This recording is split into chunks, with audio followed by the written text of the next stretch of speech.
Hi, ನಮಸ್ತೆ, welcome back. ಇವತ್ತು ಸಬ್ಬಕ್ಕಿ ರೊಟ್ಟಿ ಹೇಗೆ ಮಾಡೋದು ಅಂತ ನೋಡೋಣ. ಸಬ್ಬಕ್ಕಿ ಹಾಕಿದ್ದು ಈ ಥರ ಉಕ್ಕುಸಿದ ರೊಟ್ಟಿ ಮಾಡಿ ನೋಡಿ, ತುಂಬಾ ಇಷ್ಟಪಟ್ಟು ತಿಂತಾರೆ. ಬರೀ ರೊಟ್ಟಿನೇ ತಿನ್ಬೋದು, ಅಷ್ಟು ಟೇಸ್ಟಿಯಾಗಿ ತುಂಬ ಚೆನ್ನಾಗಿರುತ್ತೆ. ತುಂಬಾ ಗರಿಗರಿಯಾಗಿ ತುಂಬ ಚೆನ್ನಾಗಿ ಬರುತ್ತೆ. ಇದ್ರ ಜೊತೆ ಹೊಂದ್ಕೊಳ್ಳೋ ಅಂಥ ಒಂದು ಒಳ್ಳೆ ಉದ್ದಿನಬೇಳೆ ಟೊಮೆಟೊ ಚಟ್ನಿ ಇದು. ತುಂಬಾ ಸಿಂಪಲ್ ಇಂಗ್ರೀಡಿಯೆಂಟ್ಸ್, ತುಂಬ ಬೇಗ ಆಗುತ್ತೆ.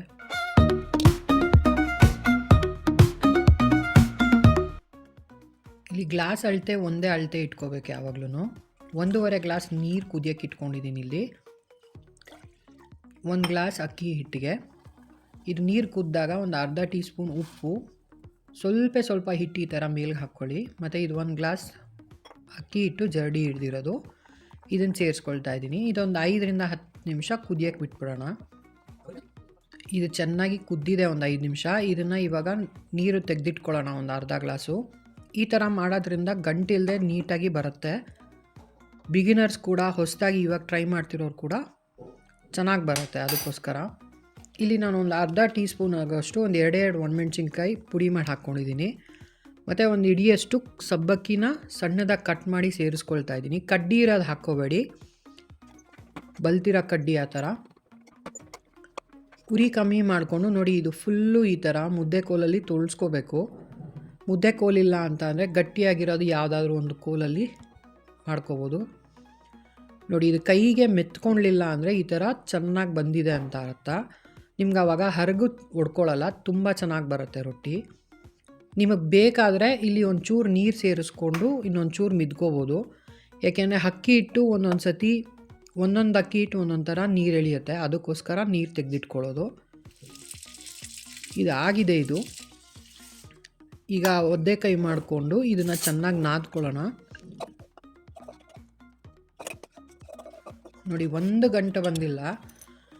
ನೀವು ನೀರು ತೆಗೆದಿಟ್ಕೊಂಡು ಮಾಡೋದ್ರಿಂದ ಹೊಸಬ್ರು ಈ ಥರ ಮಾಡಿದ್ರೆ ನಿಮಗೆ ನೀಟಾಗಿ ಗಂಟಿಲ್ಲದೆ ಬರುತ್ತೆ ನಿಮಗೆ. ಆವಾಗ ರೊಟ್ಟಿ ತುಂಬ ಚೆನ್ನಾಗಿ ಬರುತ್ತೆ ಲಟ್ಸೋಕ್ಕೆ. ನೋಡಿ, ಇದು ಅರ್ಧ ಗ್ಲಾಸ್ಗಿನ್ನ ಒಂಚೂರು ಕಮ್ಮಿ ಮಿಕ್ಕಿದೆ ಇದು. ಈ ಥರ ಯಾವಾಗಲೂ ಮುಚ್ಚಿಡಬೇಕು. ಮುಚ್ಚಿಟ್ರೆ ಇಲ್ಲ ಆರಿದ್ರೆ ನಿಮಗೆ ರೊಟ್ಟಿ ತುಂಬ ಕಷ್ಟ ಆಗುತ್ತೆ ಲಟ್ಸೋದು. ಈಗ ಸಣ್ಣ ಉಂಡೆಗಳಾಗಿ ಮಾಡಿಕೊಂಡು ರೊಟ್ಟಿನ ಲಟ್ಟಿಸ್ಕೊಳ್ಳೋಣ. ಪ್ರತಿ ಟೈಮು ಈ ಥರ ನಾದ್ಕೋಬೇಕು. ನಾದ್ಕೊಂಡು ಈ ಥರ ಎಜ್ಜಸ್ಸು ಸ್ವಲ್ಪ ಇದು ಮಾಡ್ಕೋಬೇಕು ಹರ್ಗನ್ನು, ಇಲ್ಲಾಂದರೆ ಒಡ್ಕೊಳತ್ತೆ. ಈ ಥರ ಸ್ವಲ್ಪ ಅಗಲ ಮಾಡಿಕೊಂಡು ಲಟ್ಟಿಸ್ತಾ ಹೋಗಿ. ಒಂದು 2 ಸತಿ ಹರ್ಗನ್ನು ನೀವು ಅಡ್ಜಸ್ಟ್ ಮಾಡ್ಕೋಬೇಕಷ್ಟೇ. ಅದಾದಮೇಲೆ ನಿಮ್ಗೇನು ಹರ್ಗು ಒಡ್ಕೊಳ್ಳಲ್ಲ, ನೀಟಾಗಿ ತೆಳ್ಳಕ್ಕೆ ತುಂಬ ಚೆನ್ನಾಗಿ ಬರುತ್ತೆ. ಒಂದು 10ರಿಂದ 15 ನಿಮಿಷದ ಕೆಲಸ. ಇದು ನೈಟೇ ರೆಡಿ ಮಾಡಿ ಇಟ್ಬಿಟ್ರೆ ಫ್ರಿಜ್ಜಲ್ಲಿ ಒಂದ್ರ ಮೇಲೆ ಒಂದು ಈಸಿಯಾಗಿ ಹಾಕಿಡ್ಬೋದು. ಇದು ಕೆಲ್ಸಕ್ಕೆ ಹೋಗೋರಿಗೆ ತುಂಬಾ ಈಸಿ ಆಗುತ್ತೆ ಬೆಳಗ್ಗೆ ಎದ್ದಾಗ. ಆಮೇಲೆ ತುಂಬಾ ಹೆಲ್ದಿ ಬ್ರೇಕ್ಫಾಸ್ಟ್ ಕೂಡ. ಈ ಥರ ಎಲ್ಲನೂ ಲಟ್ಸಿಟ್ಕೊಳ್ತಾ ಇದ್ದೀನಿ. ಈಗ ಚಟ್ನಿ ಹೇಗೆ ಮಾಡೋದು ಅಂತ ನೋಡೋಣ ಬನ್ನಿ. ಇಲ್ಲಿ ಒಂದು 3 ಟೇಬಲ್ ಸ್ಪೂನ್ ಎಣ್ಣೆ ಹಾಕ್ಕೊಂಡಿದ್ದೀನಿ. ಒಂದು ಅರ್ಧ ಟೇಬಲ್ ಸ್ಪೂನ್ ಸಾಸಿವೆ, 2 ಟೇಬಲ್ ಸ್ಪೂನ್ ಆಗೋಷ್ಟು ಉದ್ದಿನಬೇಳೆ ಹಾಕ್ಕೋಬೇಕು. ಉದ್ದಿನಬೇಳೆ ಸ್ವಲ್ಪ ಮುಂದಿರಬೇಕು ಇದಕ್ಕೆ. ಇದೆಲ್ಲ ಒಂದು 2 ನಿಮಿಷ ಸ್ವಲ್ಪ ಕಂದು ಬಣ್ಣ ಬರೋವರೆಗೂ ಫ್ರೈ ಮಾಡ್ಕೋಬೇಕು. ಅದಾದಮೇಲೆ ಬೆಳ್ಳುಳ್ಳಿ ಸೇರಿಸ್ಕೊಳ್ತಾ ಇದ್ದೀನಿ, ಒಂದು 4 ಹೆಸರು. ಒಂದು 2 ನಿಮಿಷ ಫ್ರೈ ಆದಮೇಲೆ ಒಂದು 4 ಗುಂಟೂರು ಮೆಣಸಿನ್ಕಾಯಿ ಹಾಕ್ಕೊಳ್ತಾ ಇದ್ದೀನಿ.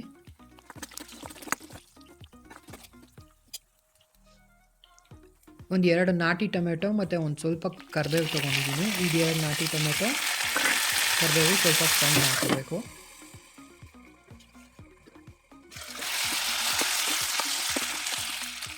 ಒಂದು 5 ನಿಮಿಷ ಫ್ರೈ ಆದಮೇಲೆ ಸ್ವಲ್ಪ ಉಪ್ಪು ಸೇರಿಸ್ಕೊಳ್ತೀನಿ ಇಲ್ಲಿ. ಉರಿ ಮೀಡಿಯಮಲ್ಲಿ ಇರಲಿ, ಯಾಕೆಂದರೆ ಉದ್ದಿನಬೇಳೆ ಸೀದೋಗುತ್ತೆ. ಲಾಸ್ಟಲ್ಲಿ ಇನ್ನೇನು ಆಗಿದೆ ಅನ್ನೋವಾಗ ಸ್ವಲ್ಪ ಕೊತ್ತಂಬರಿ ಸೇರಿಸ್ಕೊಂಡು ತಣ್ಣಗಾದಮೇಲೆ ಇದನ್ನು ಮಿಕ್ಸಿಗೆ ಹಾಕ್ಕೋಬೇಕು ಅಷ್ಟೇ. ಚಟ್ನಿ ರೆಡಿ ಆಗುತ್ತೆ. ಚಟ್ನಿದು ಸ್ವಲ್ಪ ತಣ್ಣಗಾಗೋವರೆಗೂ ಇಲ್ಲಿ ರೊಟ್ಟಿನ ಸುಟ್ಕೊಳ್ತಾ ಇದ್ದೀನಿ. ಹೆಂಚು ಚೆನ್ನಾಗಿ ಕಾದಿರಲಿ. ಒಂದು ಒಳ್ಳೆ ಬಟ್ಟೆ ತೊಗೊಂಡು ಈ ಥರ ಹಿಟ್ಟನ್ನು ಸ್ವಲ್ಪ ಡಸ್ಟ್ ಮಾಡ್ಕೋಬೇಕು.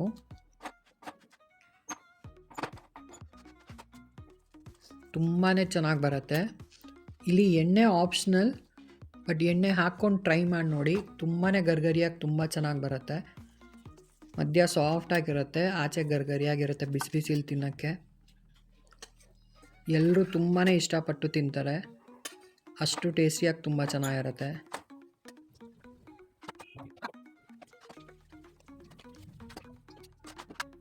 ಬ್ರೇಕ್ಫಾಸ್ಟ್ಗೆ, ಡಿನ್ನರ್ಗೆ ಎಲ್ಲ ತುಂಬಾ ಒಳ್ಳೆ ಆಪ್ಷನ್ ಇದು.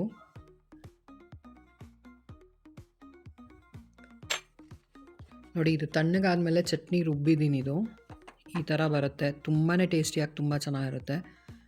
ಇದು ರೊಟ್ಟಿಗೆ ಅಲ್ಲ, ಇಡ್ಲಿ ಮತ್ತು ಅನ್ನಕ್ಕೂ ಕೂಡ ತುಂಬ ಚೆನ್ನಾಗಿರುತ್ತೆ. ತುಂಬಾ ಬೇಗ ಕಾಯಿ ತುರಿ ಇಲ್ದಿರ ತುಂಬಾ ಬೇಗ ಮಾಡ್ಬೋದು. ಮನೆ ಮಂದಿ ಎಲ್ಲ ಇಷ್ಟಪಡುವಂಥ ಒಂದು ಒಳ್ಳೆಯ ಅಕ್ಕಿ ರೊಟ್ಟಿ, ಸಬ್ಬಕ್ಕಿ ಅಕ್ಕಿ ರೊಟ್ಟಿ ರೆಸಿಪಿ ಇದು. ನೋಡಿ ಎಷ್ಟು ತೆಳ್ಳಗೆ ಬಂದಿದೆ, ಆರಿದಾಗ ಎಷ್ಟು ಸಾಫ್ಟಾಗಿರುತ್ತೆ. ಟೇಸ್ಟ್ ಅಷ್ಟೇ ಚೆನ್ನಾಗಿರುತ್ತೆ, ತುಂಬಾ ಚೆನ್ನಾಗಿರುತ್ತೆ. ಬರೀ ರೊಟ್ಟಿನೇ ತಿನ್ಬೋದು, ಅಷ್ಟು ಚೆನ್ನಾಗಿರುತ್ತೆ. ಎಲ್ರಿಗೂ ಖಂಡಿತವಾಗ್ಲೂ ಇಷ್ಟ ಆಗುತ್ತೆ. ಒಂದು ಒಳ್ಳೆಯ ಬ್ರೇಕ್ಫಾಸ್ಟ್ ಅಥವಾ ಡಿನ್ನರ್ಗಾದ್ರೂ ಬಿಸಿ ಬಿಸಿದಂತೂ ಇನ್ನೂ ತುಂಬ ಚೆನ್ನಾಗಿರುತ್ತೆ. ಇದು ಬಿಸಿ ಬಿಸಿಲಿ ಗರಿಗರಿಗೆ ಒಳಗಡೆ ಸಾಫ್ಟಾಗಿ ಅಷ್ಟು ಚೆನ್ನಾಗಿರುತ್ತೆ. ಒಂದು ಸತಿ ಟ್ರೈ ಮಾಡಿ ಹೇಗೆ ಅನ್ನಿಸ್ತು ಅಂತ ಹೇಳಿ. ಇಷ್ಟ ಆದರೆ ಲೈಕ್ ಮತ್ತು ಸಬ್ಸ್ಕ್ರೈಬ್ ಮಾಡಿ. Thank you for watching my video.